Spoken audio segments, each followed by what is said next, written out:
What's going on, good peeps? It's your main man, Joe Fleetwood, the hustler, and welcome to the Joe Fleetwood podcast.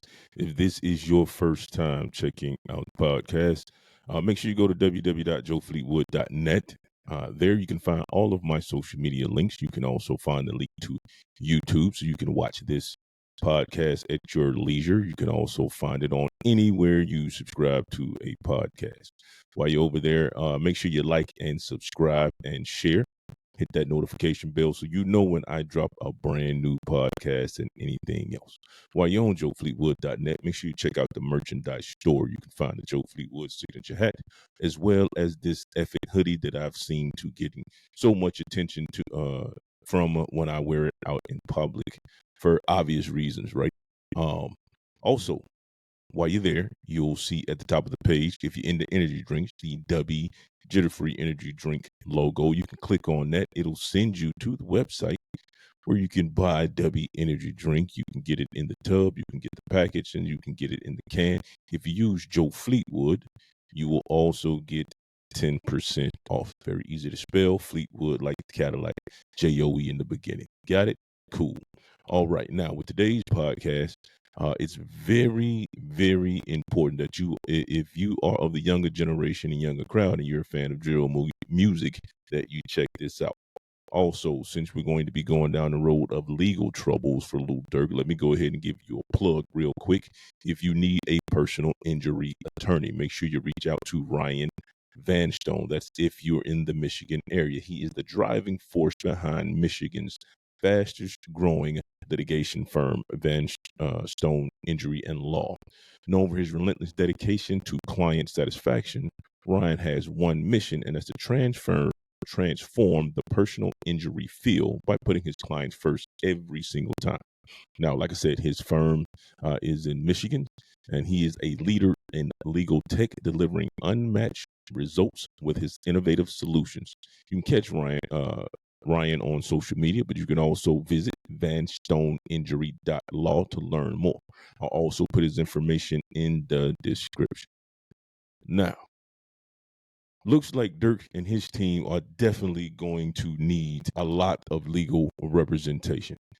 You got to be hiding under a stone or brick if you have not heard the latest legal troubles for Lil Durk. Now, Durk, whose real name is Durk Bank, has been arrested. He was arrested in Florida, where he was brought up on charges from a 2002 altercation, which potentially was a revenge killing on Quando Rondo for Vaughn at a Los Angeles gas station. Now, the shooting resulted in the death of Rondo's cousin, to make matters even worse.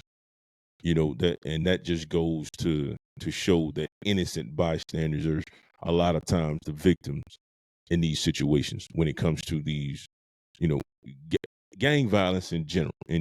Usually, somebody who's innocent in all of this, who has no part to play in it, usually ends up as a collateral damage or a victim in situations like this, especially when you're talking about publicly letting off rounds in the public.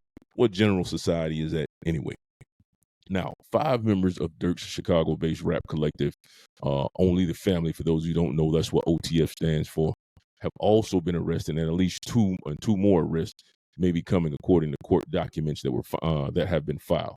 Now, Durk was arrested Thursday night in South Florida as he attempted to flee the country, according to FBI. And this has been going on, or talks of this have been just circling the internet, basically, of his attempts in order to flee. Now, FBI agent Sarah Cochran, she put in her affidavit that the OTF members engage in violence, including murder and assault.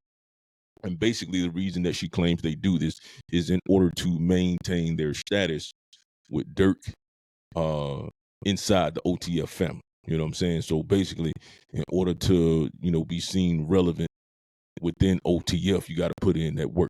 So that's basically what she's saying in her affidavit. Also, other federal court records saying that the shooting stemmed from the November 2020 slaying of OTF rapper King Von, 26, in an Atlanta nightclub after Vaughn and Rondo got into a fight. Now, I know a lot of you may have seen that documentary on King Von. And it's not just the documentary that talks about the type of individual that he was. You have a lot of other interviews out there with people who were surrounded by King Von, and they talk about the way that Von moved to the neighborhood, right? So, and until you see proof, everything's speculation, right? But where there's smoke, there's fire. And Von's reputation seemed to precede him. He always seemed bigger than life when people talked about him. But also when they mentioned Von's name, they were very careful in how they did it because Von had a reputation. And like I said, if you haven't seen that documentary, make sure you go check it out because it will shed some light if you don't know who Von is and the way he moved. It's a YouTube documentary. All you got to do is look it up. I won't put the name out here, but all you got to do is go do your research on it, and it talks about King Von in great detail, right? And when it comes to, there's no glorification of death here. We don't glorify that. It happens. If you in a certain lifestyle, there's a higher probability that it's going to happen. But the last thing we want to do is glorify death because there's nothing good involved in these activities but that or jail time, right? So moving on, like I said, supposedly it came from that altercation where Von and Rondo got into a fight. Now the record says that Rondo, a friend of Rondo's, pulled a gun and shot King Von several times, killing Von, whose real name is Devon Bennett. Had two of the hit singles that Von had that most people know about is Crazy Story and Took It to the O.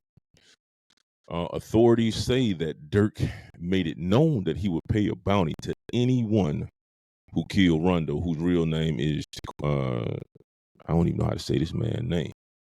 Looks like Taquian Bowman. That's what it looks like.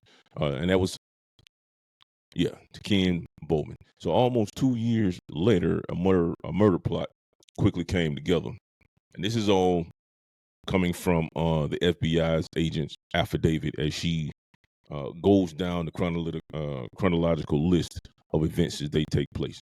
And that's one thing you got to know about the feds. And I said this in the podcast with the fellas, is that anytime the feds get you, the feds will let you run your operation unfazed. They won't do anything. And the reason they do that is they continue to build the evidence. They continue to build the case. And what they do is the net starts off broad, and then they start to build that evidence, and the noose starts to get tighter.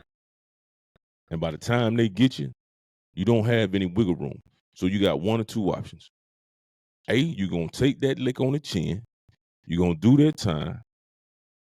B, you're going to turn fed. And a lot of times, cat turn fed. Because them the only two options you got. Because when they start hitting you with all these various charges and all this time, you finna go sit still. A lot of people are not strong enough to take 20, 30, 40 years behind bars. That's life in some cases. Or life. You know what I'm saying? So them the only two options you got. So typically when the feds get involved, well, it's a wrap. The best thing you can do if you trying to save face is take that lick or accept that the street name rap. And that's the one thing. And to be honest, that ain't even a thing nowadays. Like the code of the streets. But that book is written in pencil because they are erasing it and rewriting it left and right. That's just what it is. So more information on the situation between Durk, King Von, and Rondo. Now, on August 18th, 2022, Durk's associate learned about Rondo that he was going to be staying in Los Angeles. So they got that information that day. So what they did was they hit up DeAndre Wilson, and these are all the members that were involved. DeAndre Wilson, Keith Johnson, David Lindsay, and Aisha Houston. And then there was a fifth unarmed suspect that flew from Chicago to San Diego. Now, once they got to San Diego, they all rented cars, and the funds was provided, according to the affidavit, by Durk. So basically, Durk provided them funds to get from Chicago to San Diego. Once they got there, they were able to rent vehicles. So upon arriving in Los Angeles, the OTF member met Kane Grant, who had flown there. He flew in on a private jet. So Grant, he's known as one of the top OTF associates. He got the man a hotel room, purchased ski masks, and then he obtained 2 luxury sedans. Now, on another site, and I'll go ahead and add that site in the description as well, it actually shows the vehicles that they rented, and then it also shows Rondo in the Cadillac Escalade that he had where he was driving, and then the 2 cars proceeded to follow him. So I'll put that information in the description also. Now, the next day, the group allegedly followed Rondo and Robinson, who is Quando Rondo's cousins, as they drove down in their Cadillac Escalade to Los Angeles marijuana dispensary in West Hollywood. And it was also a clothing store, and then to a gas station across the street from the Beverly Hills Center. Now, there, Houston allegedly parked his car. That's, for those of you who don't know, that's one of the individuals involved in the name that I stated. Allegedly parked the car behind the gas station so Jones, Lindsay, and the other unnamed defendant could ambush Rondo. They got out, they opened fire, and they ended up killing Rondo's cousins, who was standing outside of the Escalade, but missing Rondo in the complete rain of fire. So the individuals they went out, from what I understand, it wasn't even close to him, but they end up hitting the cousin.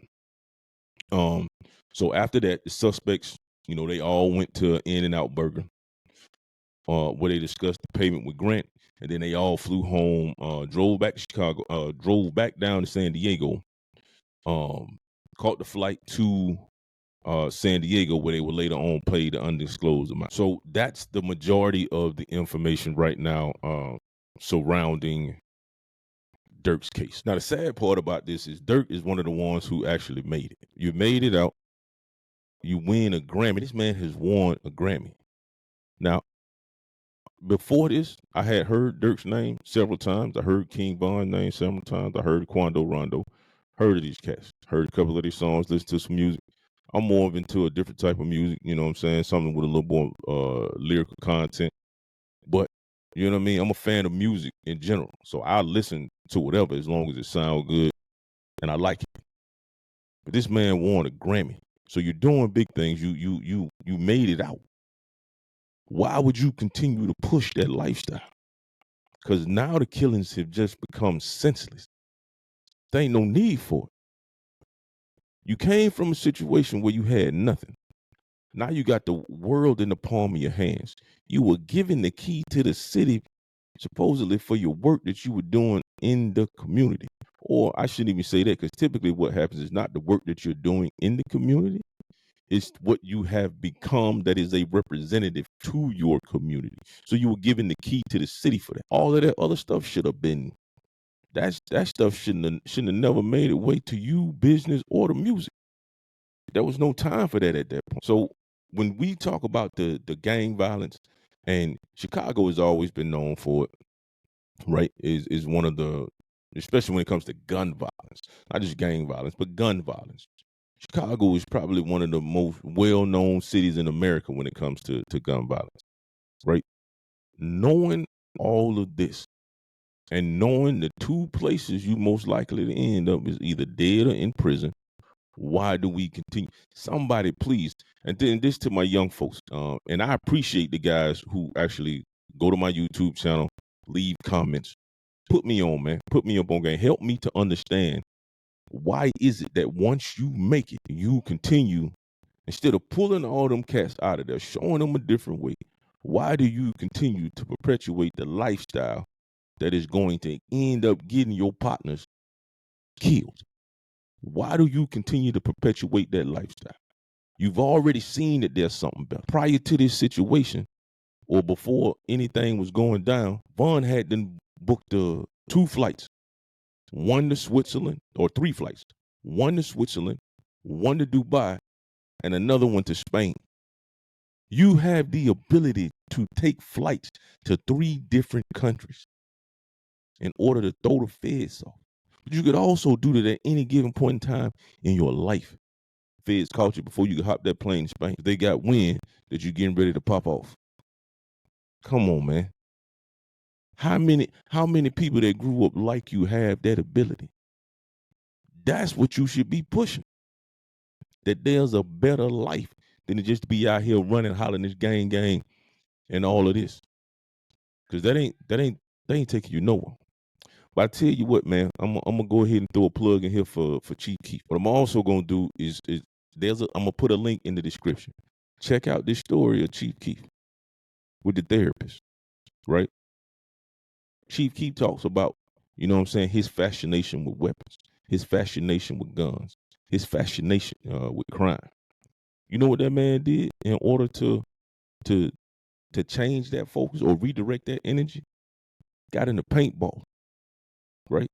So that need in order to carry guns, he transferred that to something positive and started going paintball as a way of therapy to cope with his PTSD when it came to guns.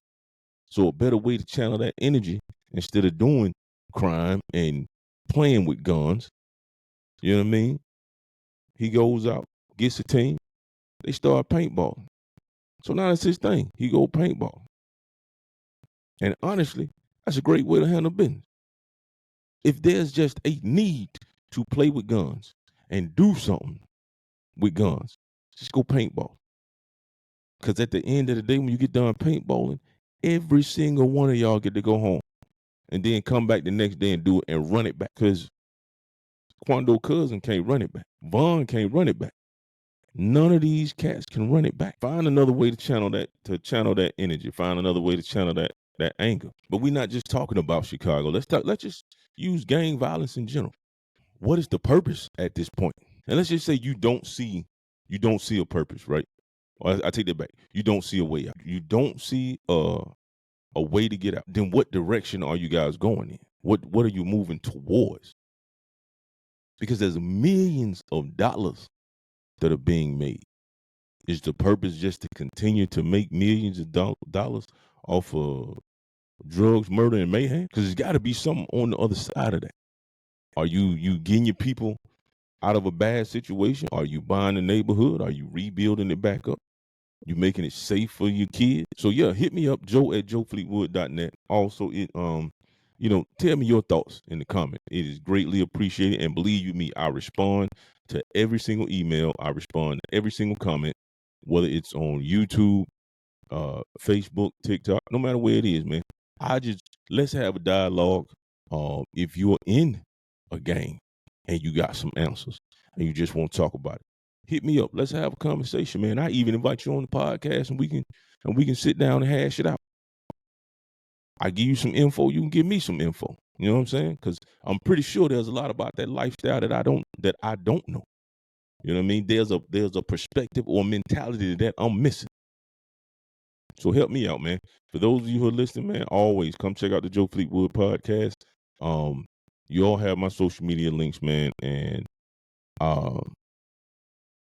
let's just try to figure this out. That's one of the main premises of this podcast, man. I talk about hustling, getting to the money, having a good time, figuring out new ways to get money. And because to me, that's the main purpose of feeding the family, feeding the village, and just taking care of the hood. You know what I mean? Providing information and education. So with that being said, man, thank y'all for joining today's podcast. Once again, this is another short one.